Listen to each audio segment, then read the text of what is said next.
Good morning, everyone. I'm Alicia Bowman, and I do videos now about breast implants, and I'm also a Sensi consultant, so you'll see both of those on my page.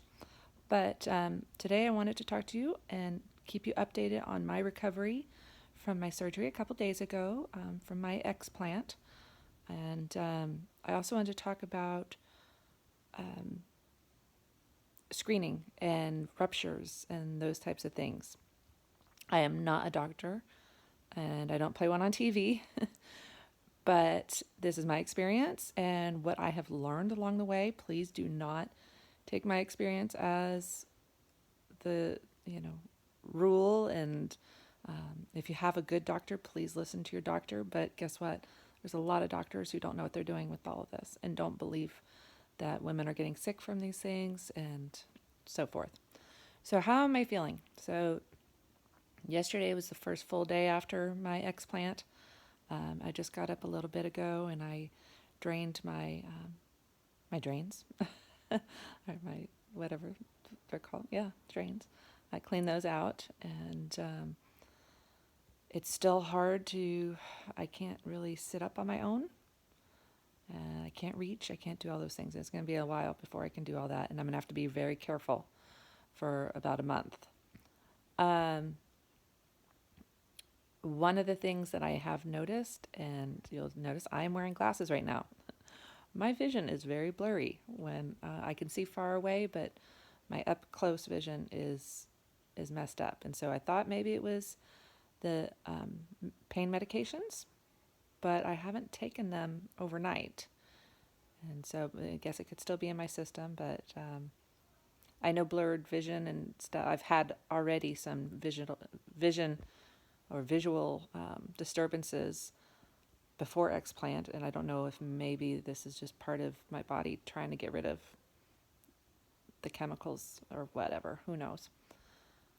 Other than that, I have some pain. I had about last night or late afternoon where I was really hurting. I don't know why all of a sudden this wrapping is starting to bother me because it is getting snug. At times it feels like maybe I've swelled more, and so it gets tighter. Um, but yeah, I'm just hanging in there. Still glad that I did it. And the reason I'm glad is because they did find a rupture. So I've said this already. I feel sort of vindicated. I went into this nervous that, what if everything was okay? My implants were fine. I take them out and I don't get better. And, I rationalized with myself because, I know it's got to be better without them, not causing my body to keep fighting these implants, which is what your body does because it's a foreign object. And I also was already having pain in my breasts and had a capsular contracture forming on my right side, even though the doctors didn't really want to say much about that. But I have pictures, and you can see the difference of the shape and everything from my right to my left side. And I also had the nodule that was sticking out from where it folded. And so I talked to myself about that, and also just reducing my risk of getting the cancer BIALCL, which is a autoimmune system cancer. But finding out that I had a rupture has made this definitely worth it, because I know now they needed to come out. Silicone can get through your body. It will bleed out, even like sweat out into your body. But when it's ruptured, that's even worse. So hopefully it's not in my lymph system and all that type of stuff, in the lymph nodes and stuff, because that's where sometimes people find silicone because it migrates. So I want to talk about the symptoms of rupture and the screening of ruptures. Now, unfortunately, there's not a lot of symptoms a lot of times. And so you don't know. There are women walking around have no idea that their breast implant is ruptured, but this is now slowly leaking into their system. And the recommended form of screening is an MRI. The problem is doctors don't want to do it. Insurance doesn't want to cover it. And even with me, okay, so when I got my implants in, the insurance paid for them because they were correcting a severe asymmetry. And they told me I should be having MRIs every few years or whatever. And I did have some screenings and stuff, and I think I was an MRI when my breast implant first folded. And the doctor said it looked fine. I wasn't with Kaiser anymore. And so once I was out from under Kaiser, I didn't feel like, well, they don't know the truth of why I had them and that it was medically deemed okay or necessary type thing. And so, I didn't push for it. But since we moved back to California and we are in Kaiser again, I did see Kaiser. And I said I had concerns and I wanted to get an MRI to check my breasts. They would not do it. They would only do a mammogram. Mammograms are not okay. Now, I know that how they handled my breasts and stuff, I don't think they caused any rupture or any issue because they didn't squish them hard or anything. I mean, they really were gentle and trying to go around the tissue and that type of stuff. But mammograms can cause a rupture.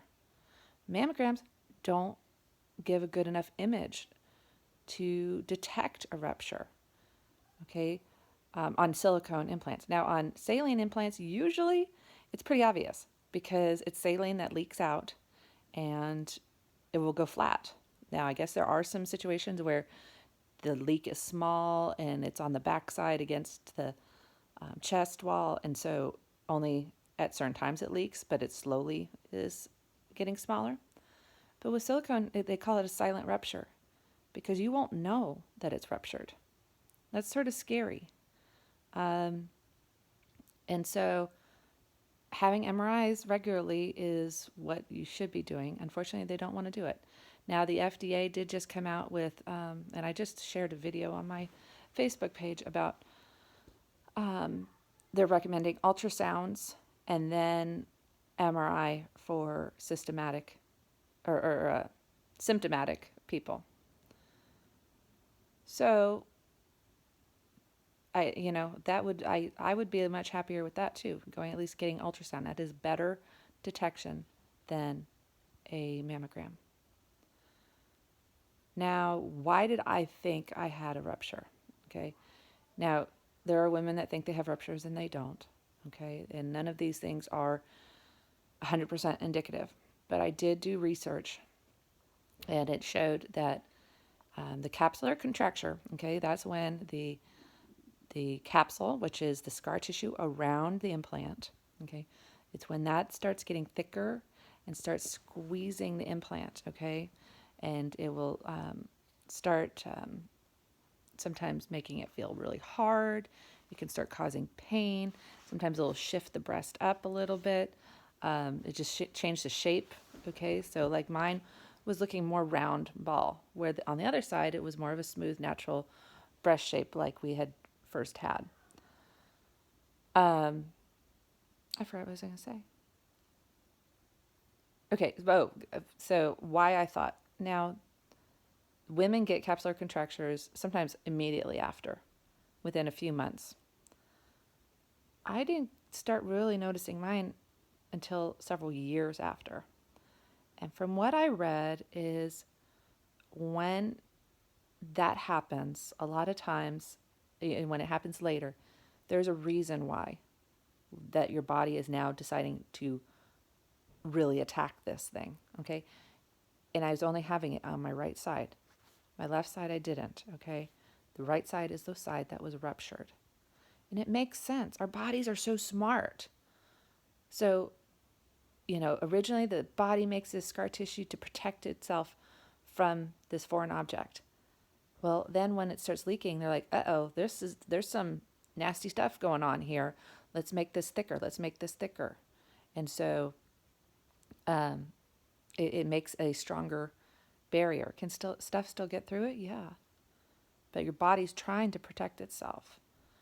And so when I start hearing about that, um, I thought, maybe it is ruptured. The other thing is I do have, and this happened about 6 years ago, I think it was now. I wasn't paying attention so close to all of it. I didn't know what this was all going to lead to, but that I really just pretty much woke up one day and I had this little thing poking out.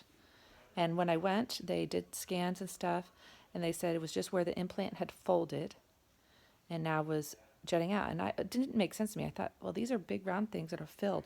How does it fold to make a point? But they said, oh, no, it happens. It happens. It was a year after that, pretty much, that I started getting really fatigued and not feeling well. And it's gotten worse. And so when I start putting all this together, I'm like, I think something happened. I think the reason that thing could fold now is because it was losing gel, the silicone gel. I don't know for sure, but I think that's probably what happened. And it had probably let out a little bit and now it could fold. And so, that, like I said, it's all speculation, but things were changing on this breast. And then I started getting sick. And so I really did think maybe I did have a rupture going in. The doctors kept telling me, no, your mammogram is fine. The mammogram is not a good tool. Even MRIs will miss it. The only way to know if your breast implant is ruptured is to take it out. Well, you're not going to go taking them out just to check all the time. The next best is an MRI, but, doctors don't want to do that. The insurance doesn't want to pay for all that. And most of us can't be shelling out that money all the time. And so, yeah, I sort of sit here thinking now, like, why would you want to do this? Why would you want to put these implants in, knowing you won't know if it ruptured? So that's scary.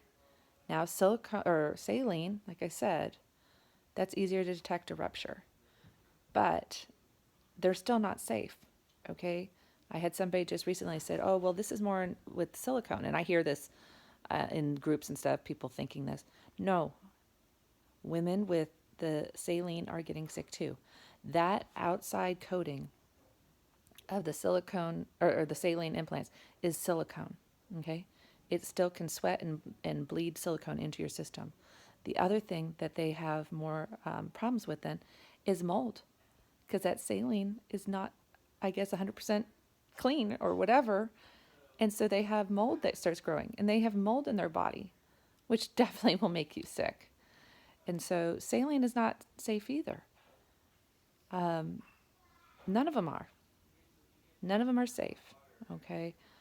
So it is easier to detect, but it's not worth it. It's not worth it. And I hope women understanding this, men understanding this, and doctors don't understand it. Doctors are putting their heads in the ground and like, no, the FDA, blah, blah, blah. How many things have been thought were safe and then they're not? So, do your own homework and talk to different people, talk to different doctors. And, if you're going through this, start talking to your doctors. Now, if I start feeling better, I'm going back to the neurologist that told me that this was psychosomatic, who would not even entertain any other ideas of what could be going on when it was my tests were clear for MS. So in that situation, I was having all these symptoms. The doctor thought I had MS. And they ordered a scan of my brain.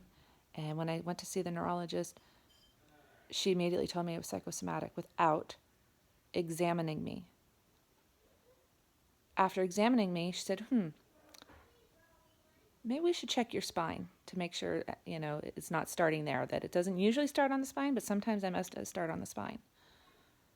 And when that was clear, all I got was a message saying that it was clear, I don't have MS, it's psychosomatic, and I should basically see a psychologist.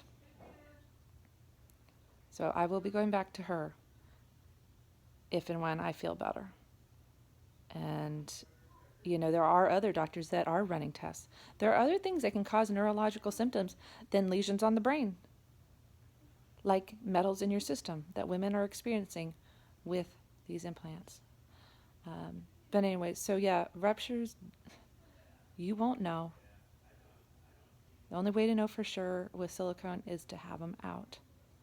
And at that point, if it's already ruptured, it's already putting that stuff into your system. So, anyways, I just thought I would hop on. My family's doing a great job taking care of me, and they yell at me as soon as I try to do something. So we are being careful and helping and letting me heal. So, anyways, bye.